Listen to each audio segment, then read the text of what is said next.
50억 클럽 의혹이 제기된 때가 언제입니까? 바로 2020년 10월입니다. 도대체 문재인 정부 시절에는 무엇을 하다가 이제 와서 50억 클럽을 특검하겠다는 것입니까? 참으로 뻔뻔하고 희한합니다. 지금 유동규, 남욱 등 대장동 일당이 검찰에 사실을 털어놓기 시작했는데 이 사람들이 이재명 대표가 지명한 특검 앞에서 과연 진실을 말할 수 있겠습니까?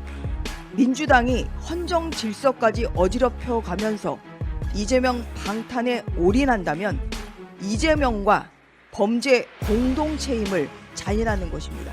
이상입니다. 이르면 오는 8일 전당대회에서 새로운 지도부가 선출됩니다. 새롭게 선출되는 지도부는 당의 변화와 화합을 이끌어서 내년 총선에서 승리로 보답해 주시기를 부탁드립니다. 또한 지난 6개월간 비대위를 잘 이끌어 주신 정진석 비대위원장님과 주호영 원내대표님을 비롯한 비대위원님들께도 감사하다는 말씀을 드립니다. 이 시점에서 지난 3일 민주당이 발의한 50억 클럽 특검법에 대해서 지적하지 않을 수 없습니다.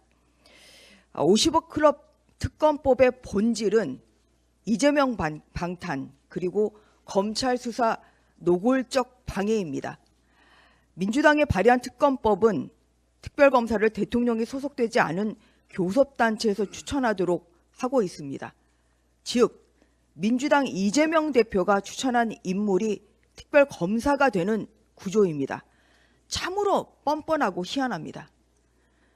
민주당 소속 중진위원이 이재명 대표의 최측근인 정진상, 김용을 회유하다가 들통난 것이 얼마 되지도 않았는데 이제는 아예 대놓고 김만배 일당을 민주당 이재명 대표가 지명한 특별검사에게 넘기겠다니 정치적 중립이 생명인 특검 제도의 취지를 몰각하는 것일 뿐만 아니라 수사 대상자가 수사 검사를 직접 고르는 최소한의 양심도 찾아볼 수 없는 파렴치한 행태입니다. 50억 클럽 의혹이 제기된 때가 언제입니까? 바로 2020년 10월입니다.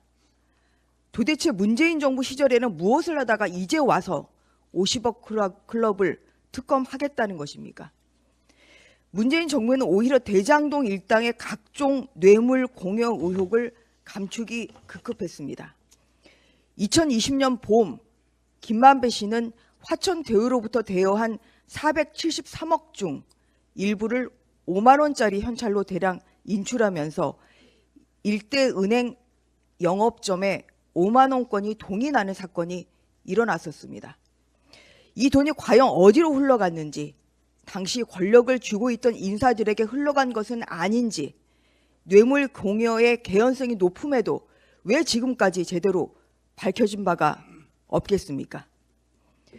지금 유동규, 남욱 등 대장동 일당이 검찰에 사실을 털어놓기 시작했는데 이 사람들이 이재명 대표가 지명한 특검 앞에서 과연 진실을 말할 수 있겠습니까? 대장동 비리를 제대로 파헤치려면 검찰이 성역 없이 수사해야 합니다. 50억 클럽 이외에도 권력자와 정치인에 대한 로비 의혹도 철저히 밝혀야 합니다. 민주당은 이재명 방탄 특검을 즉각 중단하십시오.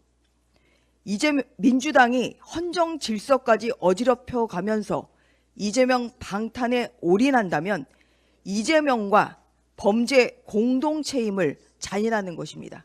이상입니다.